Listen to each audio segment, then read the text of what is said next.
Sorry बाबा।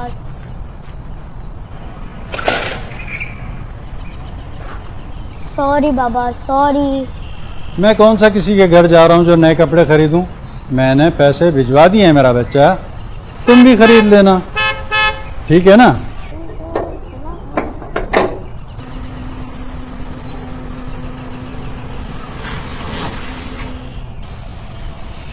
हाँ भाई एहसान, क्या हो रहा है?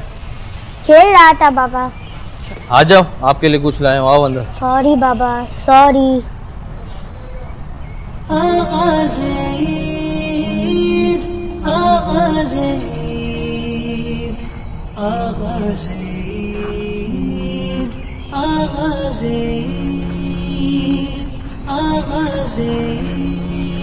क्या आप मेरे साथ मार्केट चल सकते हैं?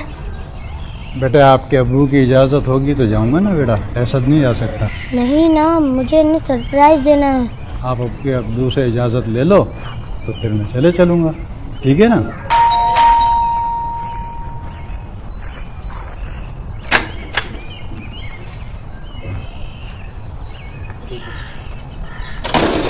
मामू आए बात करने का अंदर। माम बाबा को कहना कि मुझे मार्केट ले जाए, मुझे पापा के लिए कपड़े लेने हैं। बाबा इनको मार्केट लेके चले जाए। अच्छा ठीक है, आपकी इजाज़त है तो।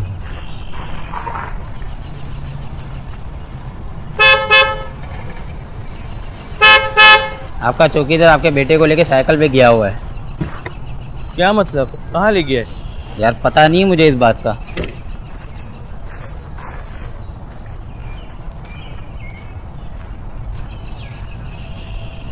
तुम्हारी हिम्मत कैसे हुई बगैर इजाजत से ले जाने की? और हसन, तुम बगैर इजाजत चले गए? नहीं बाबा, इनका कसूर नहीं, मुझे आपको सरप्राइज देना था। चलो तुम लोग अंदर मेरे साथ।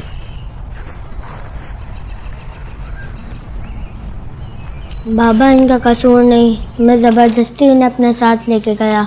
मामू ने इन्हें कहा तो ये मेरे साथ चले, क्योंकि मुझे इनके लिए कपड़े लेने थे।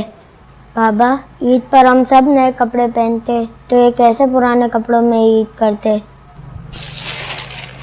बाबा ये कपड़े आपके लिए, पापा तो हमारे लिए और अपने लिए पहले ही ले आए थे। खुशियों के दिन आए बाटे खुशी खुशी। बेटा माजरत, ये तो मुझे सोचना चाहिए था, पर मसरूफियात की वजह से मैं उस तरफ बिल्कुल नहीं सोच सका। जो काम मुझे करना चाहिए था वो आपने कर दिया, लेकिन तुम मुझसे तो बात करते, हम दोनों जाके साथ ले आते। सॉरी बाबा, आइंदा से ख्याल रखूंगा।